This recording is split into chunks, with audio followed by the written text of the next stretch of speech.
ngajak ngolah kesaktian wis seneng nggih bener lho iki Siliwangi Kempol Sunda ngono Tengah alap-alap Mataram ngono ki nek Jawa Barat ana Kempol Sunda nek Jawa Tengah ana alap-alap Mataram nek Jawa Timur piye ana Panji Asmara bangun ning kono ngene. Kenarok ning kono. Nggih mboten? Nggih. Kenarok ning kono. Patih Gajah Permada kuwi. Masyaallah. Jadi wong Jawa iki rahasiane kan. Nek go tumbare wong Yaman.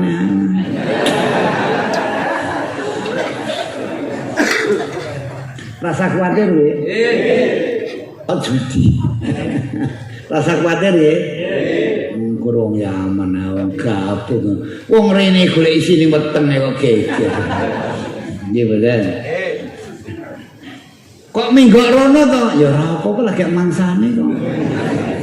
Nggih bener. Maksudnya ben go oleh tenan lahir batin. Lahire kula njan ngadepi antek-antek Belanda. Ki Osman bin Yahya. Antek Belanda.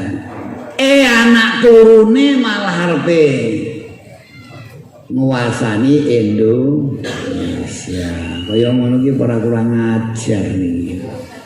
Mathe digarap apa digarap ya. Kira-kira Kempol Sunda piye ki nggo? Alap-alap Mataram piye ki nggo? Lah Kenarok piye ki kira-kira iki?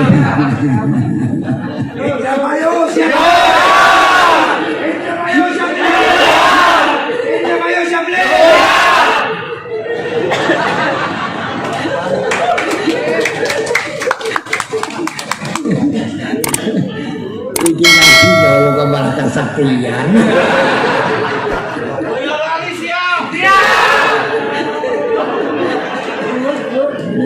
Wah. Iki ruwet iki.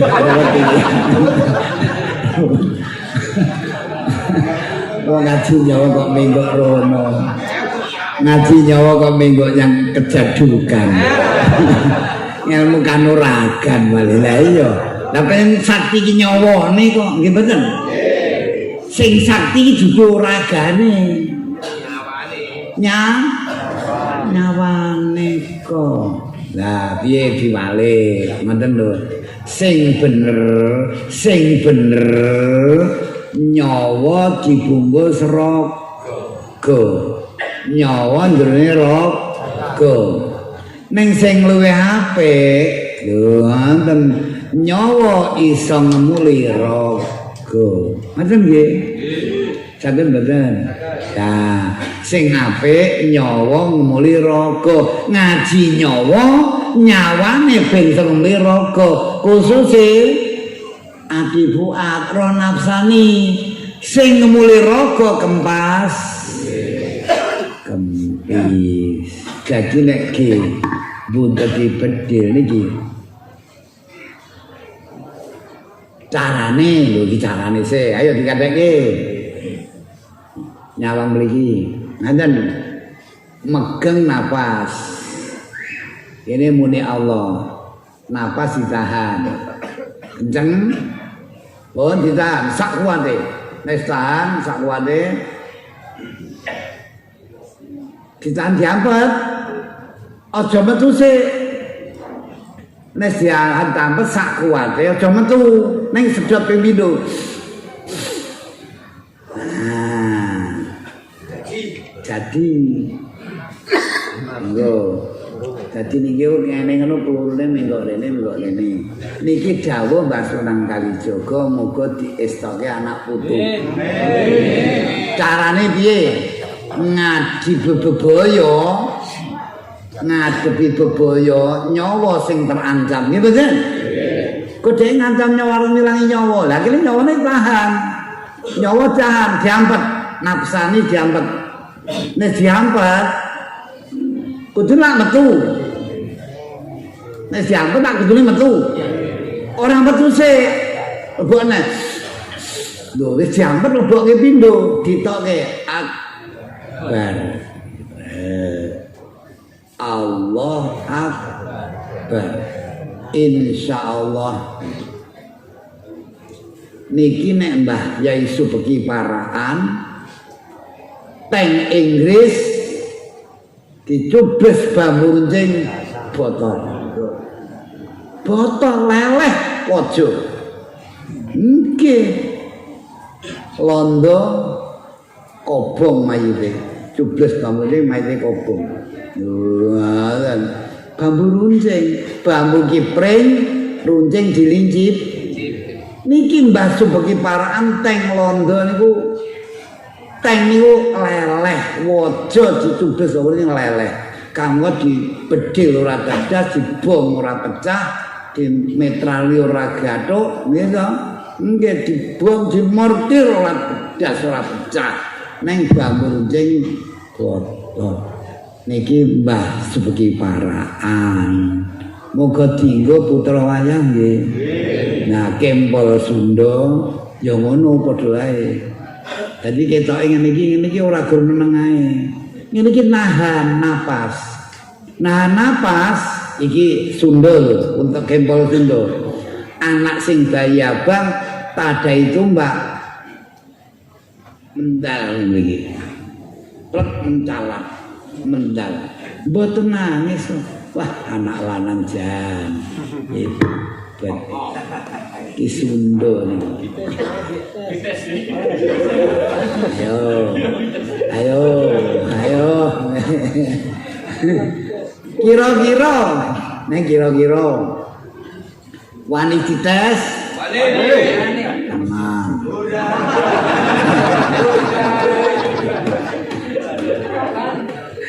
Ya wis, nek arep dites niki kula wis gawe ancer-ancer. Nggih. Gawe ancer-ancer nggih. Nggih, ngeten mawon. Upama langsung ngombe langsung bawa pedang. Kiek. Wani ora? Wantun. Langsung diombeni, langsung babat pedang. Kiek. Ora lebih iki. Wani ora iki. Iki berkah ana gunane. Dadi ngaji nyawa nafsane gunane kempas kempis kanggo nahan sekabeh bebaya. Nahan saya bilai. Enenge bilai tiba bebaya teko sebab napas ora tertahan. Nek napas ditahan, ayo kose. Nggih nahan napas. Pedang diek niti kok mencelat pedang. Tapi napas mak kempis ayo bonyok niki mungkin. Ngaten nggih. Ya tedas. Ngono lho. Ya pedangnya tedas ngoten lho, tapi nek nahan napas insyaallah mboten. Sebab sing tahan Allah, nafsani iki tahan ben ra metu ben duwe kekuatan nafsani, kekuatan nyawa sing bangsa nafas.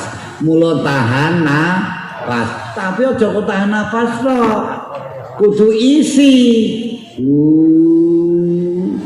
Mlebu napa Allah mlebu se saged prakteke ayo iki dikire nyawa nafsani napas ditahan muni Allah mlebu bareng muni Allah nek semuni Allah ning jero kene ditahan aja metu.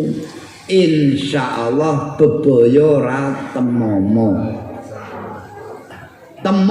ora teko ora apa alhamdulillah ridane Gusti Allah berkahe nyawa nafsane aja sepeleke kempas iki nyawa kekuatane kula jenengan nggih mboten Ayo pisan gas. Ana bebaya teko. Sujud. Allah kena. Kena wis pilih napa pilih Allah monggo. Kena Allah mlebu napas ditahan mriki sak kuwate. Nggih. Niki tenanan diprakteke ngoten nggih. Pun nek wis tahan kok kudu metu. Aja metu sik. Neng Mas sedot pindho metu akbar. Insyaallah jagat kena digulung. Iki Mbah Sunan Kalijaga piwarahe warahane diwarahe anak putu ki ngono kuwi. Anak putu gelem nglampahi apa ora? Nafsani. Ayo Gusti. Jalan apa mboten? Mlebu tu ambekan dikir ora? Nek wis mlebu ambekan syukur-syukur matur nuwun ditambahi riyadho. Nggih to? Riyadhoe piye? Riyadhoe gampang. Ora mangan, ora ngombe, ora turu, ora ngantuk, ora obah.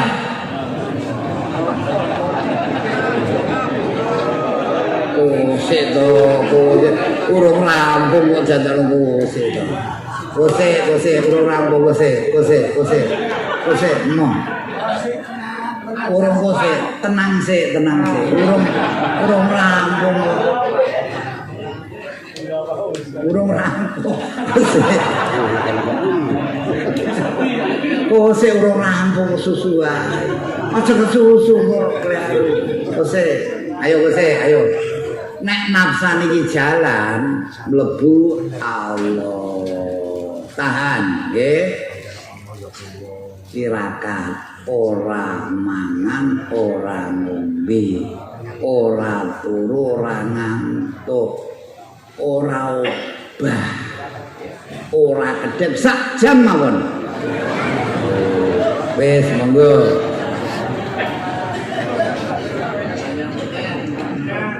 Ora usah 40 dina. Suwen. Wong susul teko ngenteni 40 dina. Ya ruwet. Nggih bener. Wong bedil wis muni japan omah dalane. Wis.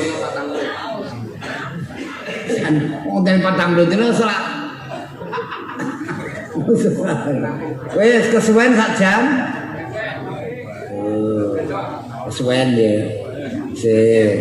Sing ngandang meh. Wis ngeten mawon. Ora mangan, ora ngombe, ora ora ngantuk, ora obah, ora kedep, napas sak menit cukup. Sak menit kuat, insyaallah. Ayo, wis totoan. Sak menit kuat ora metu. Mlebu sak menit ora metu. Loro menggok pedang Bali. Bom ora mledus. Bedil busung ora muni. Yo, iki tenanan lho ya. Ampun sembrono lho niki. Siap ora, Cak? Ya. Niki tinggalan dawuh saka Mbah Sunan Kalijaga. Anak putu tinggal ngecake gelem ora. Sing tirakat sing riyadhah Mbah Sunan Kalijaga. Pring gading dicepke mak clep tukul. Ditunggu 7 tahun ra ngalih konggon. Piye iki? Kula jan karek nempek buahe. Ora obah, ora polah, ora kedep, ambekan aja metu sak menit mawon. Kuat ora iki engko. Kuat. Kuat. Kuat ora jahat. Kuat. Kuat ya Bun. Iki berkain jenengan ngaji nyawa nafsani. Dadi ngaji iki lho. Iki iso nggunakake. Dadi ngaji rene ora gur ngaji tulisane tok. Ora gur ngaji suarane tok. Ning ngaji buktine dilaksanake dilakoni nafsani aja nganti nafsani kempis ana bebaya teka nafsani nafas nyawa sing bangsa nafas ditahan iki kanggo kekuatane para wali para nabi para rasul mungsuh nggo gaman 1000 gaman kene mung tangan kosong. Ayo Gusti tambah nek. Driji kira kedas weteng ngisin-ngisini. Apa iki? Boleh ngaji nafsani ngono lho. Ya ora. Maksude oleh ngaji nafsani ben metu buahe. Iki buah sembarangan. Berarti nyawa nafsani, roh nafsani iki mboten sembarangan napas. Neng napas ditahan mlebu muni Allah. Tahan. Sak menit mawon. Kuat ora ya sak menit yo. Kuat. Tenan lho ya. Tenan. Ora sah 40 dina. Kesuwen. Wong zaman sing kene rene. Dindari 40 dina kesuwen. Ayo Gusti mau aku. Zikir Latifatul Khofi di dalam hati fuad. Di dalam Latifatul ada hati fuad. Hati fuad dan nyawa nafsan. Ini kekuatan hati fuad, kekuatan dohir. Nafsani kekuatan batin. Jadi dohir batin. Ora sah muni nganggo tenaga dalem. Ayo ora sah muni ngono. Wah iki gunake tenaga dalem-dalem apa? Nggih mboten? Nggih. Jerene gunake tenaga dalem, tapi nek jero ramune Allah bonyo. Tegas yo gaman. Ngoten lho gitu. Ki kekuatan nafsani, ayo coba. Nafsani mlebu muni Allah. Nggo metu muni Allah. Mlebu muni Allah, metu muni Allah. Utawa kita mlebu muni hu, metu muni Allah.